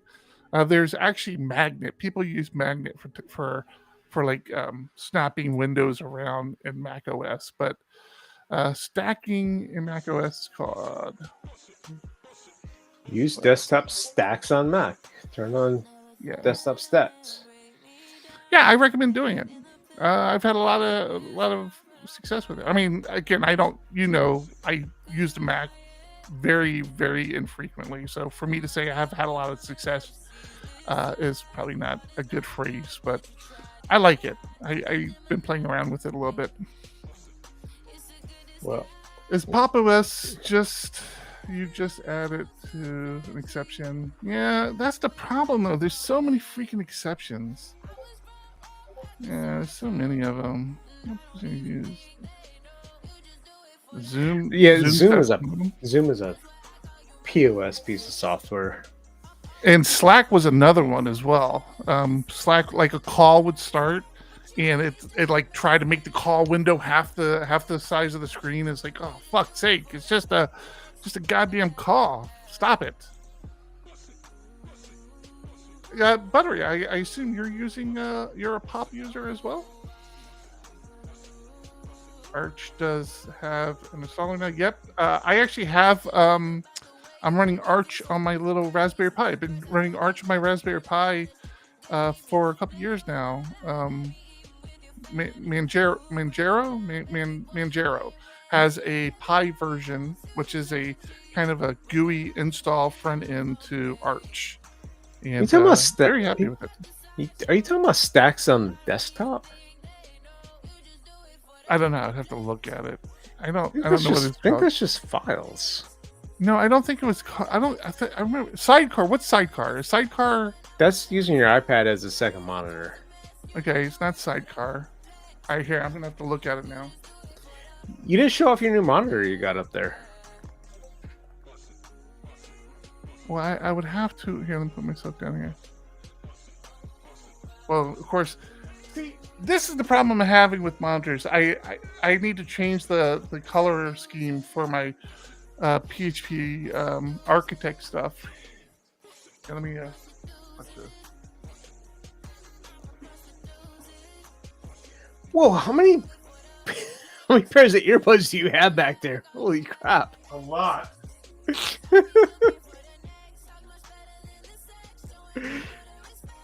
Yeah, I got a lot of earbuds back here. There you go. That's better. Yeah, I don't know what it's called. Yeah. Well, actually, one of them is hearing aids. So these are the Amazon hearing aids I bought and I wore for a hot minute and realized Just stop. That was a huge mistake because. And my friend explained this to me as well.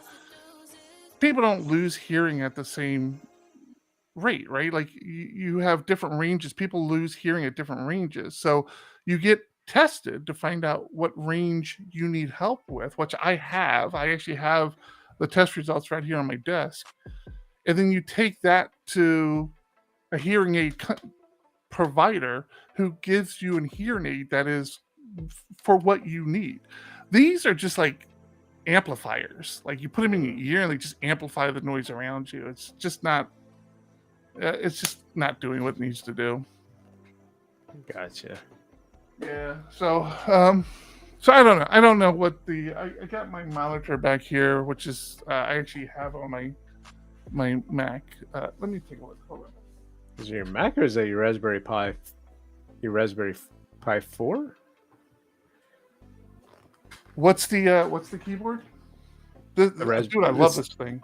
The Raspberry Pi 4, isn't it? Yeah. No, I have now realized that I need another adapter for it because it just runs off USB-C and USB-C or USB-C. Huh. That's it. And so I need an adapter for it to plug into the Pi. And I'm like, all right, I'm not spending any more money on this. So this is what it looks like. If anybody out there with a Mac can explain what it is I'm looking at. You see those things on the side? The Mac is USB-C, yes. I thought you were talking about the Raspberry Pi 4. No, the monitor is USB-C, yes. Oh, yeah. You see those things on the side?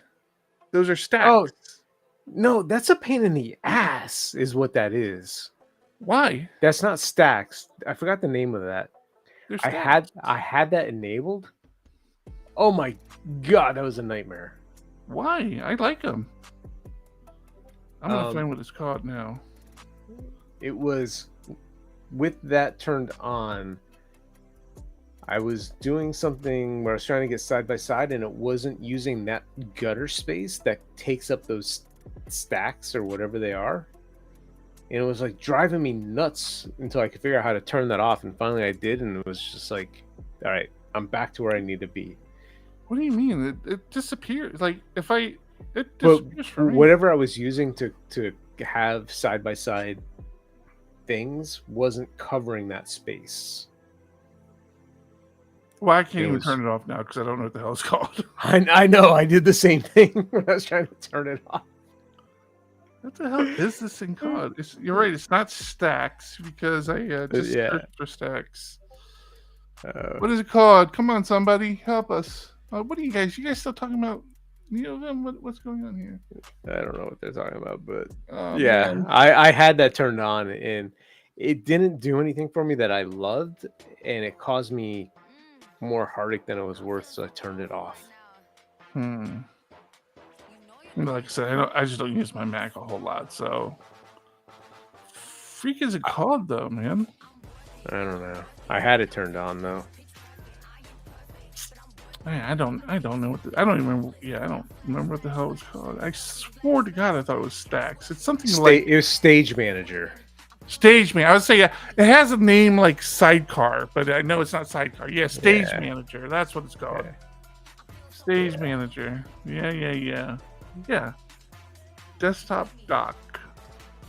Yeah. Yeah, I like it. I don't know. I like it. I liked it when I first turned it on, and then it didn't do anything for me other than make one app and focus at a time, and it was freaking annoying to me.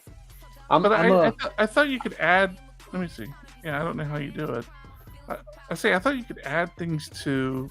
I keep calling them stacks because that's what I call it. I thought you could add things to it, like you could make them.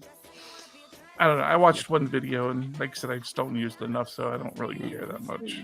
It's possible, but the limited amount of exposure I had with it, it wasn't doing anything for me that had me happy. Well, that's the Mac in general, really. I'm talking about. Although I love a lot of the features of it. Really? I tell you what, man, you got me pretty hooked on that Premiere. I'm gonna be honest with you. So if you're at all interested, John and I have started the editing process of the talks. And oh, you're not using DaVinci Resolve, you're using Premiere? Maybe I'll switch over. Am I using the wrong thing? You're using the Adobe product, which I said we're paying for, but then I realized we also have Blackmagic cameras, so we have DaVinci Resolve available to us. I don't know the difference between the two. Yeah. I'm using the Adobe product because you gave me you gave me shit for not using the stuff we pay for. Kaylin's about to tell us. Kaylin, enlighten us, please.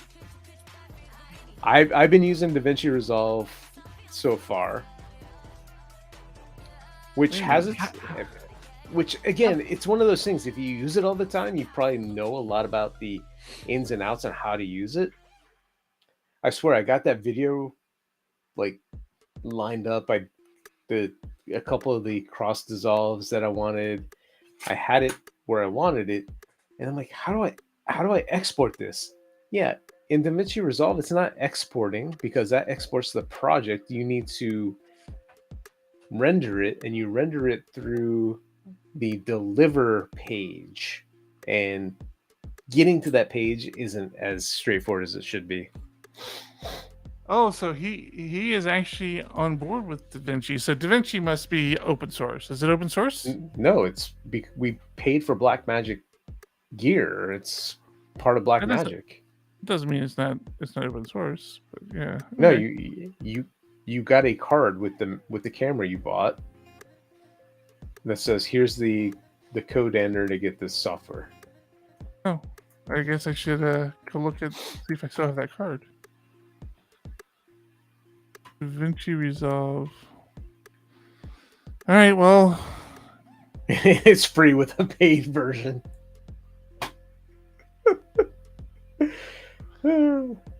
Yeah, all right. Well, shit. I don't know if I still have that card now. I have to look around. See if I have it. So if you guys are recommending this, maybe I'll have to give this a try. Ultimately, as long as we're getting the videos that we care about done, we need to start discussing how we're going to display. Wait a minute. DaVinci Resolve runs on Linux? Does it? What? Alright, now I do have to freaking find that key. Son of a bitch. Yes, it does, apparently, John. DaVinci Resolve Studio 18. It sure does run on Linux. Oh, crap. It's the only reason I'm using the Mac right now is to use that Premiere. If I get this DaVinci Resolve, I won't need to. We've got our first full asset uploaded to be able to be put onto the website. Should we make that the new lobby for PHP Tech.tv? Yeah, sure, you can do that. I was thinking it's a keynote. We should just export it and put it on our YouTube channel. Well, I thought I thought the whole point was we were gonna put that on to. I thought the free stuff was gonna be. Yeah, I'm both. That's fine. Yeah, the free stuff. The lobby was just during the conference. I mean, you can put it out there. Beth's talk is still up there, I think. But yeah, I'm down for that. You can definitely do that. But yeah, I was thinking we should just go ahead and release it on the YouTube channel, and then I can also queue it up to run on our Twitch channel a few times as well. I think that would be cool. 6p. Let's see how this works. So, Buttery, that's how John and I were rolling for a couple years with our Adobe products, because a lot of the stuff we do in the magazine used Adobe products to put the actual magazine together. We ran a VM on our Linux desktops, but it's just unpleasant. I mean, it works. I guess I shouldn't complain. It might just be me not enjoying working with Windows really that much. But yeah, that's how we do things. What are you talking about?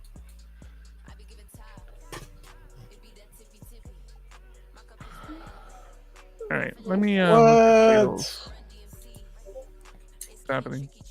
I don't know. I got stuff saying that it's complaining.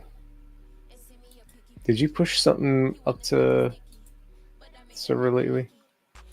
Yeah, you got to pull down the latest results. So do a git pull.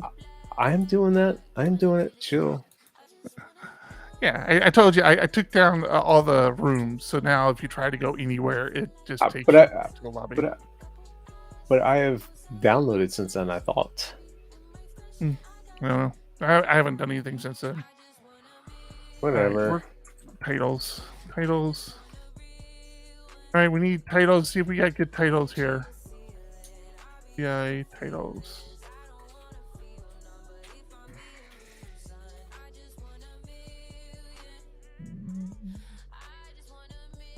Haywood's banned from doing titles. You can't pick Haywood. He's got his title is good. Damn it! He does all the titles. I know, but because he's good at it. Big Data Little League, that was last week.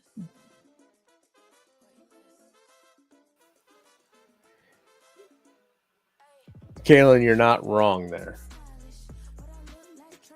We made a lot of changes in production during the conference.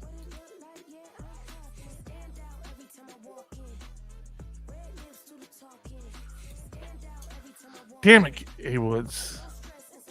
All these are A-Woods except for one from Kalen. Kalen's. Or B-Span. Maintain your com. Oh, I got it. Weathering. Well, we didn't really talk about PHPStorm outside of it being a sponsor. Well, we talked about it for a while as even the sponsor spot. How do you feel about weathering PHPStorm? I think we can use that any week we want. Improve your VimStorm configuration. New PHP family for John. Okay, do you want that one? New PHP family for John? I mean, that's fine by me. Weathering PHPStorm is something we need to add to the banks because that would be an easy thumbnail. I don't know how we're gonna do a thumbnail for this one, but not my problem. Thumbnail creator.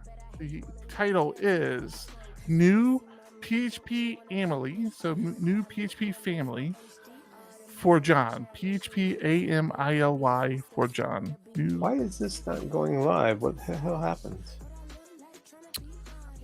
Look in Slack. Do we have a failed deployment? I'm gonna look in there next. No, we got nothing. It should have. If you pushed, it should have gone. I mean, it just went at 10:49:57, 3 minutes ago. What?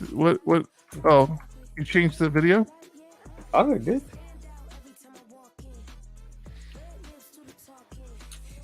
Let me check again. Thought I did. You did not. No, I did. It just didn't work. Where's this share button? Oh. Whatever. Oh, you got me stressed about this DaVinci Code now. God damn it. That is not the video that I pushed. All right, you're gonna make me go to GitHub. I'm going there now. Don't worry. You continue what you're doing. I'm doing nothing. I can't do anything until we stop the stream. Oh, actually, I can. I take that back. Do I have a thumbnail creator out there? Is thumbnail being Resource generated? views, Livewire. I need to get confirmation on thumbnail creation. Do we have confirmation of thumbnail creation? Lobby. Yeah, it's my most recent version is up on GitHub. The hell? Creation? All right, let me get. Did Envoy set it deployed? Yeah. All right, you did something wrong then. Well, duh. That's what I'm saying. Finished. Got the commit. 4 minutes ago. Yeah. Is it the right commit? Code. Commits. Nope. Not the right commit.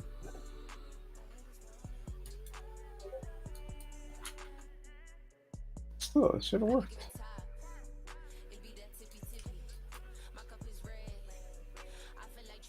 To FB. Yeah, that's the right commit. No question mark. The hell? No question mark. What are you talking about? Oh, I'm sorry. I'm messaging with NorCal Kid, and they put a question mark at the end of the title, and I just said no question mark. Oh.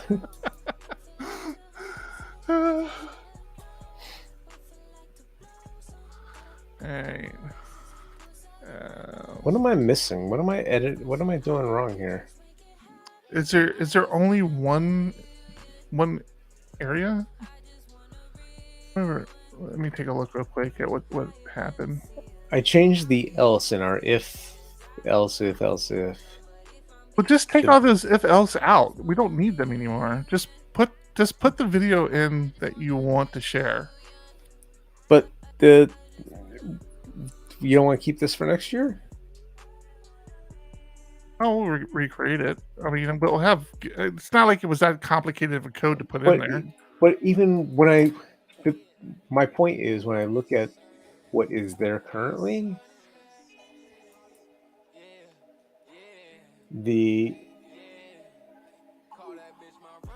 that playback ID is not in our code anymore.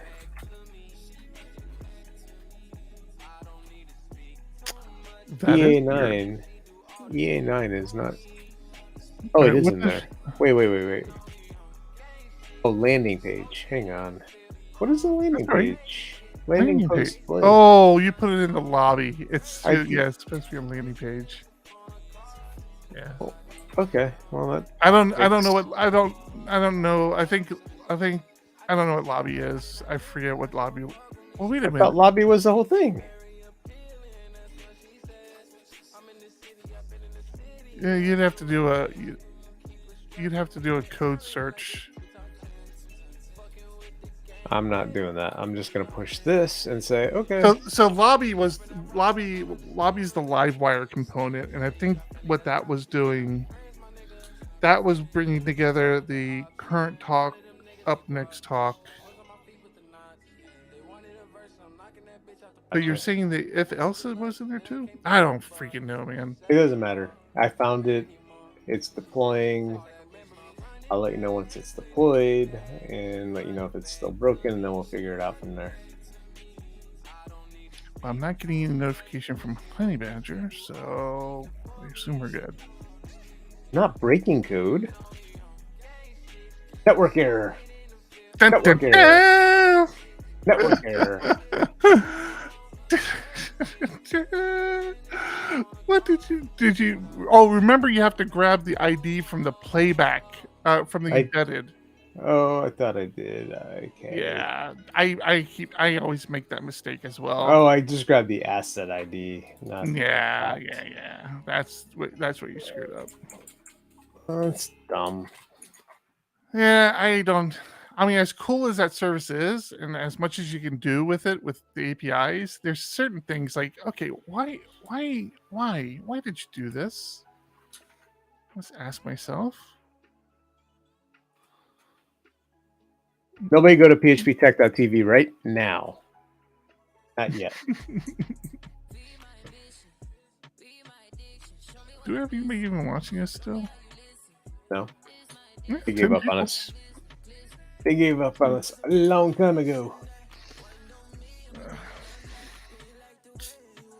So those of you that are watching, I would love to, once this goes live, and it's live now. Yeah. Mike. Hey, Mike. Let us know your opinion of the opening of this. PHPtech.tv. Oh, that's right. Oh, we should have done this during the show. We should have. Damn, I forgot about that. All right, I'm going to share it. I'm going to share it. I'm sharing it. Let me switch things around here. Kalen, there's no honey badger alerts. We're better than that. We don't cause alerts. All right. Hush, Pretzel. Where are you at, Pretzel? Hush. Pause. Okay, let me share this other one. PHP Tech. Boop. Okay, we're going to share this. We're going to go big screen.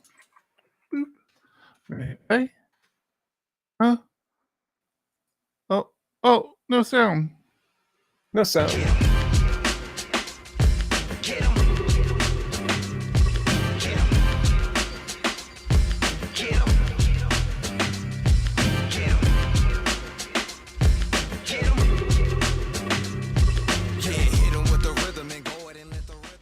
Hit him with the rhythm.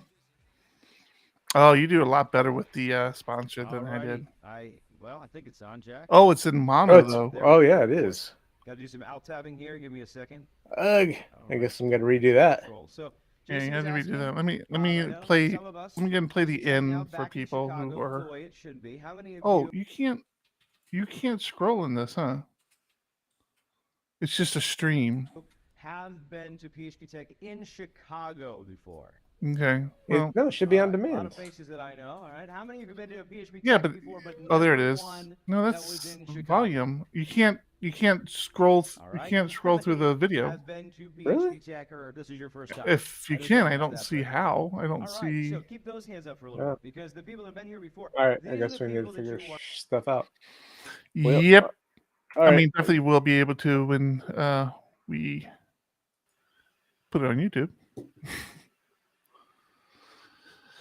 All right. I do need to stop the stream so I can pull down the audio and start doing some editing. Oh, real quick, before How do I make this? I do to stop the stream, was anybody else hearing issues either with my audio or John's audio? Because for me, it sounded like John kept clipping out a little bit, but then really? I wasn't sure if it was him or if it was me. Yeah. I feel like it might have been my system, and it was just my system clipping, which is not a big deal. So that is loud on first load. Yes. Thank you, Mike. We probably should normalize our audio. That's one of the things I did with mine, is try to make all the audio normalize. We're learning. We're learning as we go along, Mike. We will figure it out, I promise. I really want to get DaVinci running now, though. All right. Well, part of the problem is I'm not listening to it through headphones. I was listening through my system mic, and I can't really tell left versus right. So now I got to figure out how to check that. All right, I guess I will look at that tomorrow. Nobody is saying they heard any audio issues, so I assume there were no problems. Super picky, but when you full screen the player, you can't toggle it off with the button. You have to escape. Really, Buttery? Wait, what? You're saying you're lying, Buttery. There is very much a toggle. You're lying, Buttery. There's a toggle, bottom right hand corner. It's a different graphic, but it's definitely there. I'm doing it.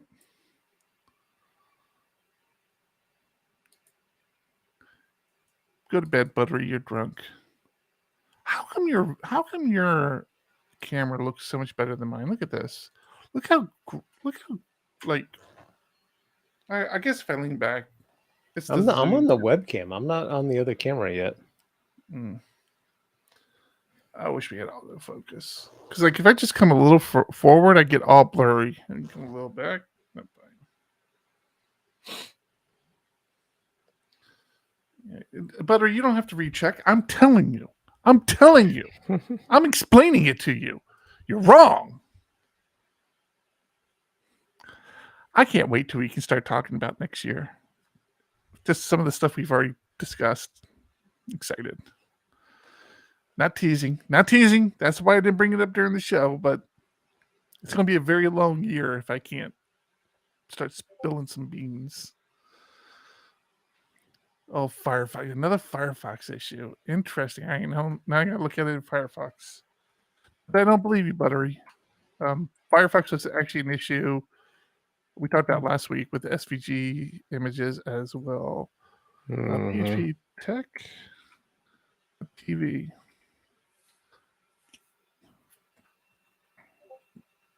I really try to be a supporter of Firefox, but they make it hard sometimes. Okay, let me see. So you're saying if I go full screen of Firefox?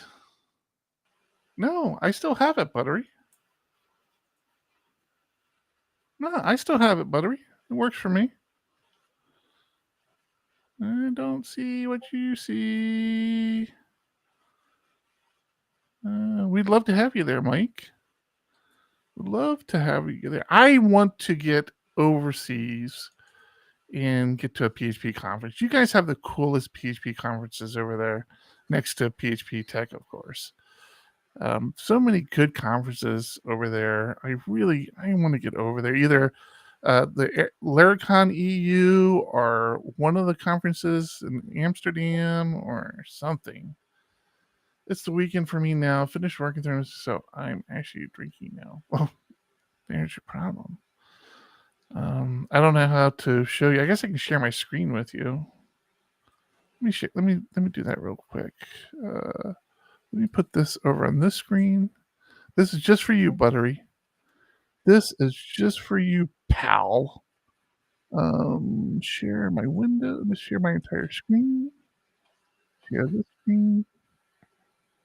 Say boom. Say boom. All right.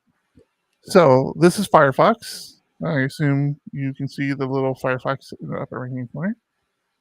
If I hit this guy, boop, goes full screen.